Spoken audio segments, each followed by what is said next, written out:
This is Wall Street Week. I'm David Westin, bringing you stories of capitalism. This week, the price of regulating competition around the world. We spoke with former EU Commissioner Margrethe Vestager on her very last day on the job about what she has meant for Europe's tech industry. And a growing threat for the data at the center of our economy. How U.S. statistical agencies are grappling with shrinking budgets even before cuts to the overall federal budget. But we begin with a story about $105 trillion. That is the size of the gross domestic product of the entire world, and also the amount of money researchers tell us Americans will inherit over the next 25 years. If that seems large, that's because it is. It's definitely the biggest number we've ever seen. We've been looking at this research for over a decade now. Chase Horton is a senior analyst at Cerulli Associates, and he's the lead author of a new report quantifying how much wealth in the U.S. will be given out or passed on over the next 2.5 decades. It's a big jump from the number Cerulli found a few years ago, and he thinks he knows why. It's really a confluence of three trends over the past dozen or so years. We've seen a substantial amount of wealth creation. So privately held wealth by households in the United States has increased essentially 100% since we looked at this in 2011, and that's on an inflation-adjusted basis. In addition, we also have seen wealth become increasingly concentrated among fewer wealthier households, and those wealthier households are more likely to be survived by their assets, so they're not going to be spending those assets down like the rest of us. And we've also seen wealth concentration among older households. So more wealth is held today by households that are over the age of 60 than we've seen in a long time. And it's also the highest portion, if you look at the ratio of expected wealth transfer in the next 25 years as a ratio of overall wealth held today, we see about 80% of the wealth held today going to be in motion over the course of the next 25 years. And when we first looked at this about a decade ago, that ratio was closer to 50% of assets in motion. So the ratio of wealth expected to be changing hands in the next 25 years is significant and much greater than what we even saw a decade ago. More money getting passed down over a relatively short time. And for the 1 in 5 who receive any inheritance at all, the share of their net worth coming from that inheritance, rather than their earned income, is on the rise. A new Bloomberg analysis shows that today, your financial status has more to do with who your parents are than at any time in recent history. That inherited money now accounts for at least a quarter of the wealth for the average inheritor. But many economists think that figure is much higher, including former Treasury Secretary and Wall Street Week contributor Larry Summers. If you count what happens when somebody gets an inheritance and then they invest it and that builds up more wealth, that probably the vast majority, certainly a majority of the wealth in our economy is related to inheritance. And that's, of course, a complicated thing. On the one hand, family values are good. On the other hand, it's not like it's equally distributed. It's not like it's even as unequally distributed as income. It's not even like it's as unequally distributed as the rest of wealth. It's really very much a phenomenon about a very small fraction of the population. Given how much wealth is being transferred, one might think we may see a wider distribution of that wealth as well. But don't count on it. We constantly get asked, will this be redistributive in terms of wealth in the United States? And from what we've seen in the numbers is we don't really think that that's an expectation that people should have. You know, we see a significant amount of the wealth, over 50%, is held by high net worth households, so those that are 10 million or more in net worth, and that makes up around 2% of the population. And we expect a lot of that wealth to go to the top 2% of inheritors. So we don't really see any sort of reason or thing to make us believe that this is going to be, widely distributed beneficially for all Americans. All that concentrated wealth being passed down echoes what the United States saw back in the Gilded Age of the late 19th century, which led President Teddy Roosevelt to call for a graduated inheritance tax on big fortunes properly safeguarded against evasion. And Andrew Carnegie, who became the richest man in the world in 1901 when he sold his steel company to John D. Rockefeller, agreed, saying, "Of all forms of taxation, this seems the wisest." In 1916, Congress enacted the federal estate tax that's been with us in some form or another ever since. But today, that tax doesn't apply to the vast majority of the $105 trillion passing hands. I think there's a lot of good that's come in this country out of family businesses, family farms, family assets. I do think the extent to which this avoids taxation, even among the very wealthiest people, is something that is very bizarre. Your study estimated that there'll be about $2.5 trillion of wealth passing this year. The collections on the inheritance tax are only going to be about 1% of that $2.5 trillion. Of course, relatively limited inheritances shouldn't get taxed. Of course, you have to treat family farms in appropriate ways. But $2.5 trillion passing, and the vast majority of that being among 5% or 1% of the people who die, and only collecting 1% of it in taxes, I do think we can do better.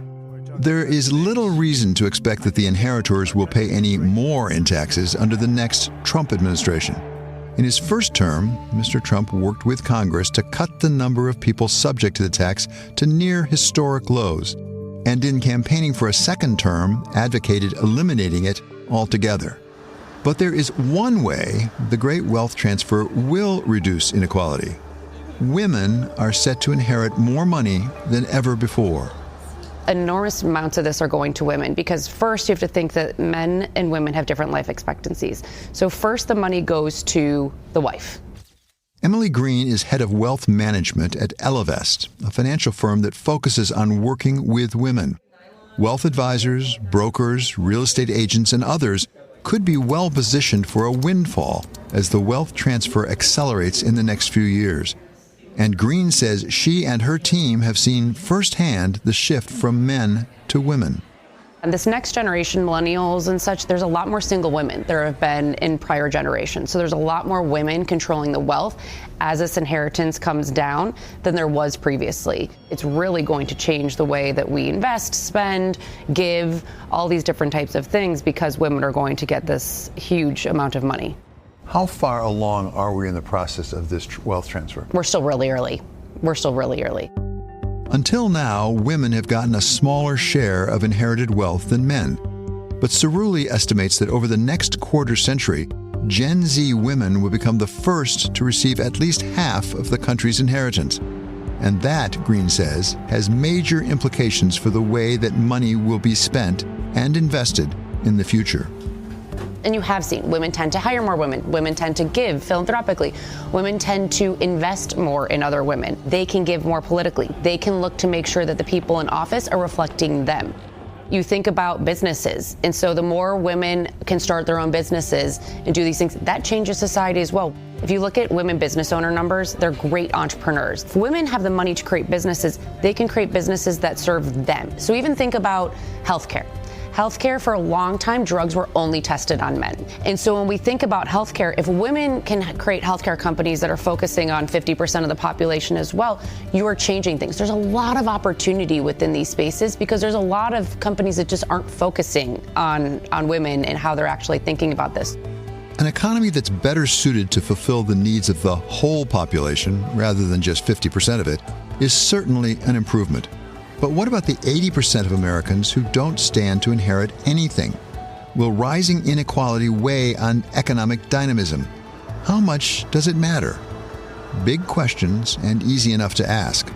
But when it comes to answering them, what's best for the U.S. economy might not be what's best for your family. And one of those will always come first. Just to push it and get a little personal here, you wrote a paper in 1981. I think you were still a PhD candidate at the time.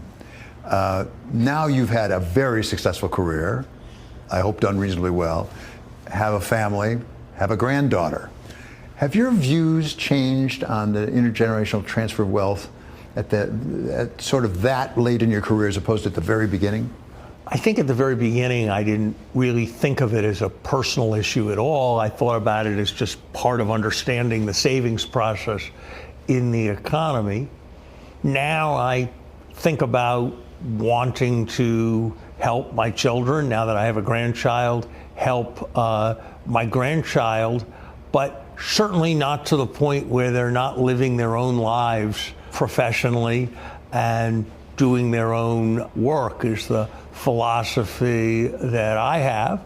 I take advantage of the law as it is written, and I find it troubling that the law affords me as many opportunities to avoid paying taxes in completely legal ways as it does.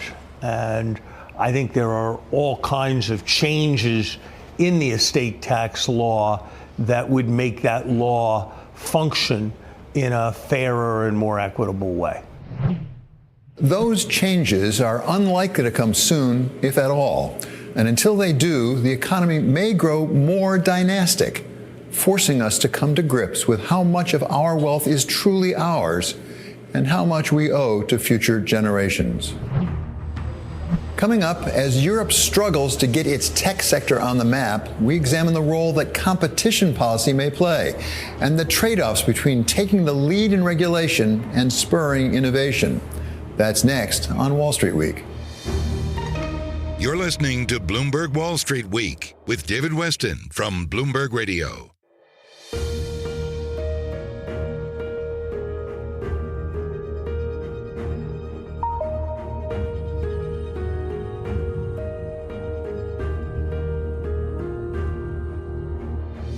This is Bloomberg Wall Street Week with David Westin from Bloomberg Radio. This is a story about trade-offs. In particular, the trade-off between making sure firms don't dominate an industry and making sure that those same firms have the incentives to innovate and grow so that they can drive the economy. It's a trade-off being made differently in the U.S. and Europe when it comes to the tech sector. Bloomberg's Max Ramsey tells us about the EU's self-assigned role as the world's regulator-in-chief. The European economy is facing a slow agony as it struggles to compete with the US and China. So said none other than former ECB President Mario Draghi in September, pointing to sluggish growth and productivity. Growth has been slowing down for a long time in Europe, but we've ignored it. Until 2 years ago, we would never have such a conversation as the one we're having today, because things were sort of going well. But now we cannot ignore it any longer. Now conditions have changed. Europe is nowadays stuck in a static industrial structure, populated by mid-technology companies, which are already mature. The problem is not that we lack smart people, and we don't lack certainly good ideas, but there are too many barriers to commercializing innovations and scaling them up in the European Union. The numbers help show the scale of the gap between Europe and the US. Despite having a larger population, the European Union's GDP sits at around $19 trillion. That's compared to $29 trillion for the US. The Stoxx 600's market cap is about $14 trillion versus over $50 trillion for the S&P 500. One criticism has been that Brussels' aggressive approach to regulation, especially with big technology companies, has held corporate Europe back versus its global rivals. The person at the center of this policy for the past decade is Margrethe Vestager, the EU's former competition commissioner. We spoke to her on her final day as the bloc's top antitrust enforcer. What has been sort of my drive in Danish politics, in European politics, was to make sure that everybody has a fair chance of making it. And making sure that the market provides for that the market serves customers. That has been, the trend of these 10 years for me. It's a mantra that has resulted in some of the toughest rules in the world for big tech. Another way to put it, if you can't beat Silicon Valley at its own game, regulate it. Vestia has overseen some of the EU's most high-profile cases, taking on the world's biggest companies and issuing over 25 billion euros in fines for abuses of dominance and cartel violations. Today is a big win. She won a record 13 billion euro tax judgment against Apple and oversaw one of the EU's landmark pieces of regulation, the Digital Markets Act. We asked about her rise from Danish politician to perhaps the most feared name in Silicon Valley. I don't really know how to prepare for being on the front page of one of the US main papers. It's important to figure out how to go with it. Fair is fair. I came, of course, from executive positions in Denmark. I was the deputy prime minister. I had several experiences as a minister. But I think the most important point is that you believe in what you do. That's the cases that we have fought, that they have been fought with great work by the teams with very strong evidence. I think that's the kind of preparedness that you need, that you believe that this is a strong case and you have something valuable to say. And from her point of view, things have gotten better. I definitely think that we have made progress. The world was different 10 years ago. How we looked at technology was very different 10 years ago. Nobody was really asking questions to say, is this really fair? Is this a good way to behave in the marketplace? That has changed completely. You know, now people have much more nuanced views. I think seeing all the good things that comes with technology, but also realizing that we really need to take care, both to make sure that the market remains open, but also that technology is not addictive, is not providing rabbit holes or dark patterns or anything else that may manipulate us as humans in ways that undermine how society works. But today, Vestia's legacy faces a challenge from those who say regulation has hurt Europe, stopping it from creating massive technology companies to rival the US or China. We put this to Roxanne Vaza, a woman at the very heart of Europe's tech scene. How would I sum up US versus Europe regulation? Well, I mean, I think Europe definitely has the image and the reputation of always wanting to regulate, and they're good at it. Vaza is the director of Station F, a startup campus in Paris.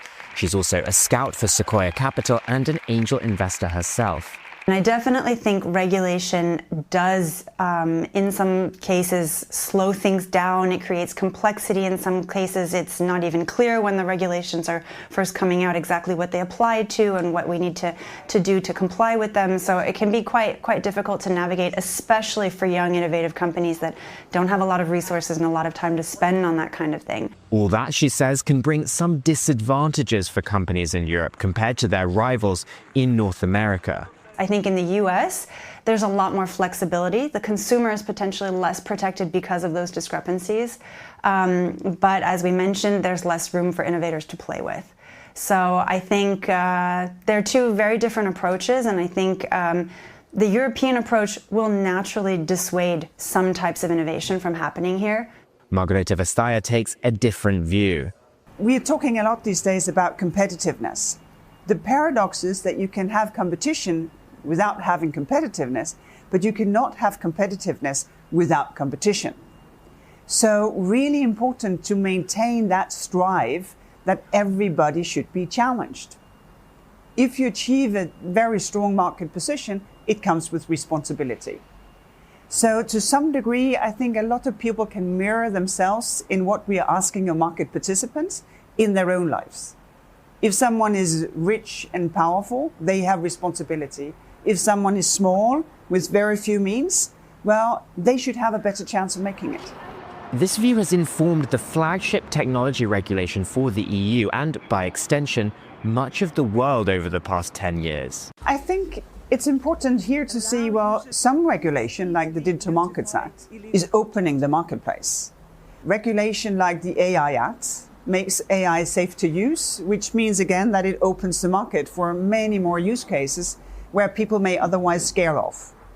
So I think it's important to look at regulation and say, okay, that is market creating, that is market opening, that is enabling innovation.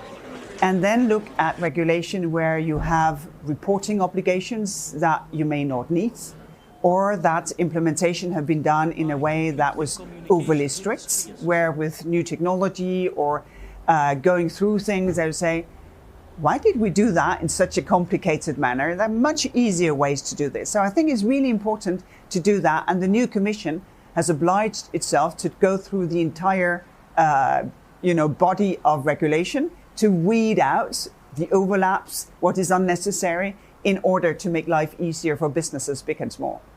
Station F. Zavaza also says that while regulation can sometimes slow tech innovation, it can also create opportunities. And she's optimistic about the future of Europe's startup culture. I think it's interesting we don't also talk about the opportunities that some regulations can create. And when I say this, I'm thinking specifically of climate tech, the climate tech industry.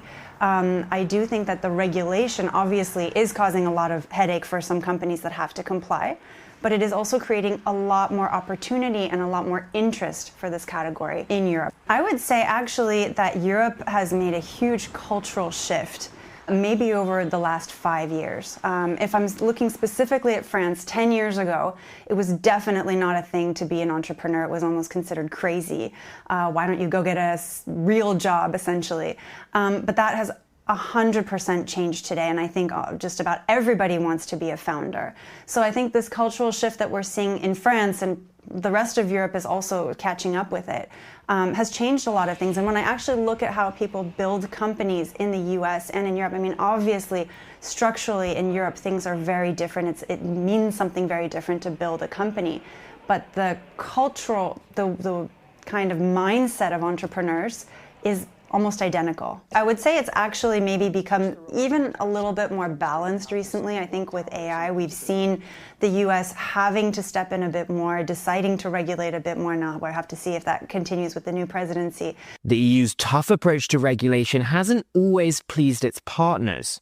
President Trump notably attacked Vestager, saying she hates the United States, perhaps worse than any person I've ever met. Now she hands over to her successor, Teresa Ribera of Spain, with massive antitrust decisions to take against American companies. Apple, Alphabet's Google, Meta, and X, owned by Trump confidant Elon Musk, could face billions in fines or even mandatory divestment orders. We asked Ribera how she hopes to deal with the new administration. I will try to anticipate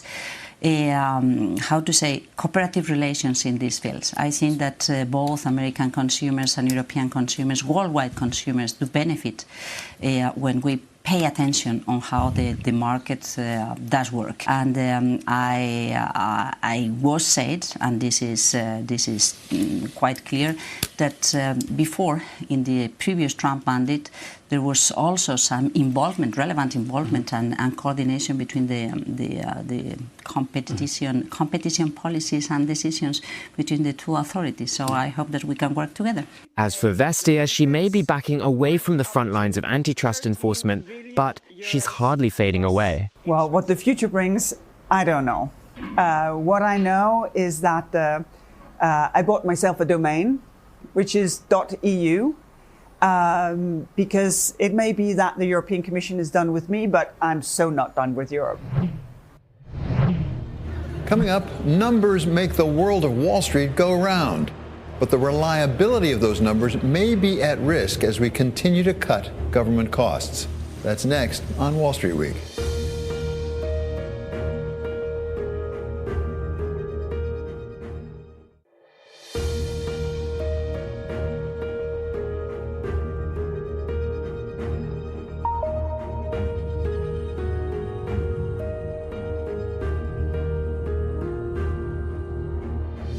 This is Bloomberg Wall Street Week with David Westin from Bloomberg Radio. This is a story about numbers. Here at Bloomberg, numbers are our business. They move markets and help us understand the economy. And so we need them to be timely and accurate. Our colleague Molly Smith tells us about the risk of not getting the numbers that we need. One of President-elect Donald Trump's earliest priorities when he steps back into the Oval Office in January will be shrinking the government by cutting regulations, spending, and headcount. Mr. Musk, what is DOGE? This is an important day. It's the beginning of a journey. You've heard what DOGE is all about, the Department of Government Efficiency. It's a new thing, and this is a new day in Washington and a new day in America. A slimmed-down federal government could present a threat to a handful of statistical agencies that have been sounding the alarm on their cash crunch for years. The Census Bureau, the Bureau of Economic Analysis, and the Bureau of Labor Statistics are all under financial strain. The BLS collects and analyzes U.S. employment data, and it lays claim to what could be the single most important piece of information in the world of finance, the monthly jobs report. Every year, BLS lost purchasing power, right? Salaries for the workers were going up, but the budget was not. Erica Groshin is intimately familiar with the BLS's fight for funding. She served as its commissioner under President Obama from 2013 to 2017. You start almost 2 years beforehand. Right? So you've got one budget kind of in process and you're pulling together the next year's budget. The department sends that budget to OMB, and from all of the departments, so the Department of Commerce, Labor, et cetera, the OMB helps the White House pull together what's called the president's budget. Then it goes to the House and to the Senate, and each of those appropriations committees winnows it down further. So it's a long, drawn-out, complicated process where you're continually giving up on ideas that and necessities that you really wanted to be funded. The BLS, Census Bureau, and the BEA had a combined $2.2 billion budget last year, just 0.03% of federal spending. After adjusting for inflation, BLS funding has slumped almost 20% since 2010. Congress, unlike its predecessors in the 19th century, has lost sight, in my opinion, of the value of the statistical system. Andrew Reamer at George Washington University has been researching the role of policy in agency funding for 20 years. Back in the day, 200 plus years ago, the primary customer for the data was Congress. There was no internet. The data if it was published way late. No one could really use it. Our world has changed, and so we're on Wall Street Week. The first Friday of every month, the stock market does something on the basis of the numbers that come out on Friday morning regarding unemployment and jobs. The Fed needs that data. The second thing that happens when that data come out the first Friday of the month is that Chairman Powell goes in front of the cameras and says what it means for the Fed cutting or not cutting interest rates. Up the street from me is a Target. Target relied on census data to determine it's going to be in my neighborhood. Every business, every retail business, every factory uses federal data to figure out where it's going to invest and how much it's going to invest. If those data are bad, companies lose money. The data isn't just important on paper. It has real market consequences, which we saw play out when a weaker than expected print helped trigger a $6.4 trillion global wipeout in August. Well, here is a downside surprise that's going to catch the market's attention. 114,000 jobs created last month, according to the BLS. Michael Collins at PGIM Fixed Income sees the difference in the quality of the data and the effect it has on how he makes his investment decisions. The data is probably less reliable today than it's been. But that being said, we have so much more data, right, than we've ever had. I mean, you think back, the 1940s, 50s, and 60s, and you look at the old newspaper clippings. I mean, the limited amount and the poor timeliness of the data. People are still managing money and making, big investments on those releases.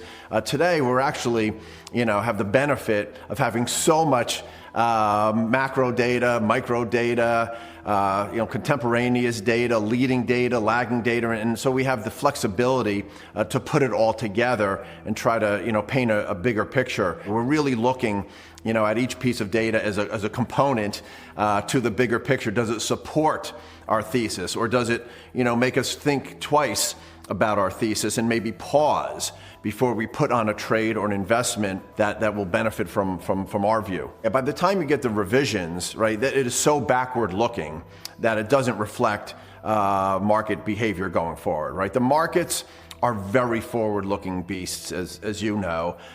They will take each data point and try to extrapolate the trend up or down on any of these different indicators or series. So when you do a revision, all it does is kind of reset maybe the level, but it doesn't really change the forward-looking trend.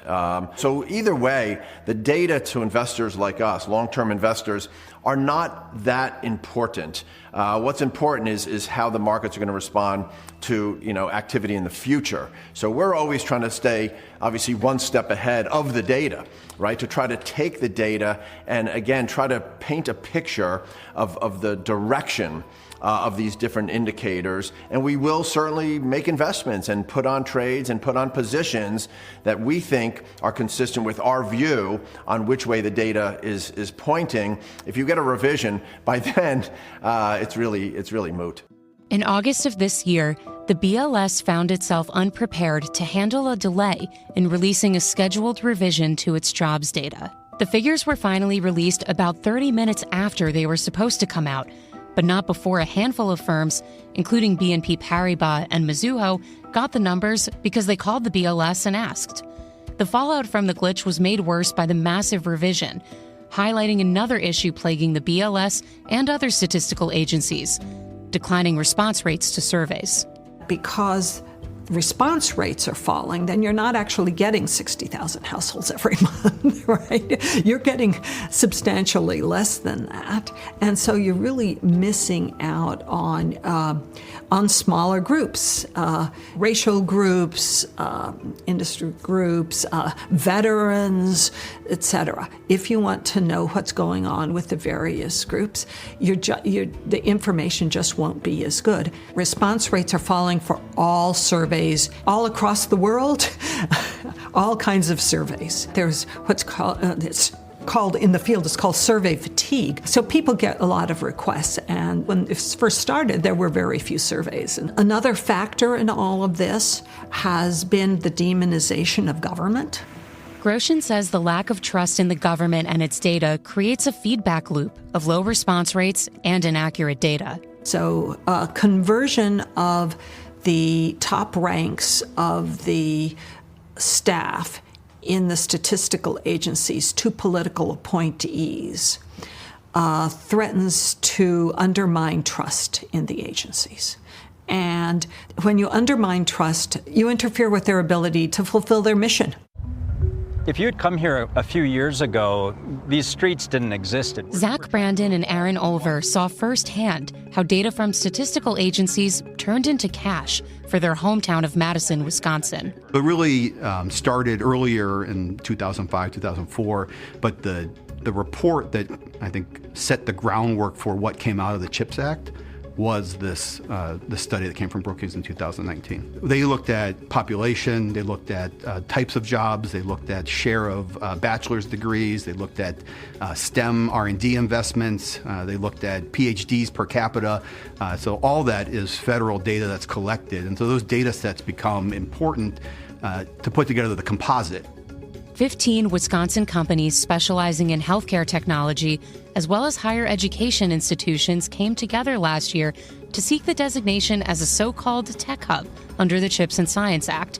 The state earned $49 million in federal funding, which is expected to create $9 billion worth of economic development and more than 30,000 jobs. There's sexy headlines, and then there's discernible data, right? And so you have to look past the headlines, and you also have to look past scale.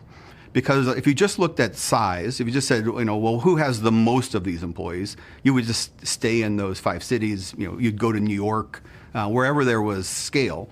But what you're really looking for is a bit of a needle in the haystack. You're looking for density. What you're looking for is, where is this bubbling up now? And that if you could add an accelerant to it, so where has the spark occurred? And if we could add an accelerant, where will it catch fire? What are the solutions to global challenges that the U.S. can develop? So health being one of those. So personalized medicine, thinking about biohealth is going to be a big part of the future economy in this country.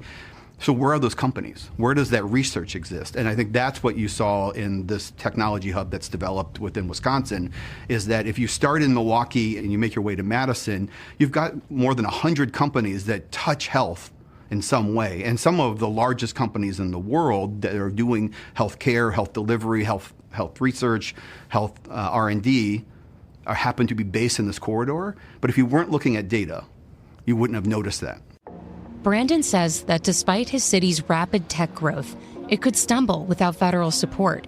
And other cities could miss out on future investment if statistical agencies continue to lose resources. It's really hard to be the dominant innovation economy in the world. It's not that hard to undo it, right? And slowly ticking away, knocking off pieces of what got us here will set us certainly on a downward trajectory. And so if you're worried about global competitiveness, if you're worried about understanding China's rise in innovation and matching that against the U.S. rise in innovation, you need data to be able to understand what the future looks like. Understanding that future as best we can will always be valuable, no matter whose data we use to do it. So if the government can't survey and put out its own figures, can the private sector pick up the slack? Erica Groshin says it's not so simple. It's a huge opportunity, but it's not a substitute. Why? A private sector company would never have the incentive to create the long history of data that the statistical agencies do that really help you to put current conditions in perspective. They don't have the incentive to be as transparent. For now, government data and private surveys continue to go hand in hand. But no matter who generates them, good numbers will always cost money. The question is, do we value them enough to keep paying the bill? That does it for us here at Wall Street Week. I'm David Westin. This is Bloomberg. See you next week for more stories of capitalism.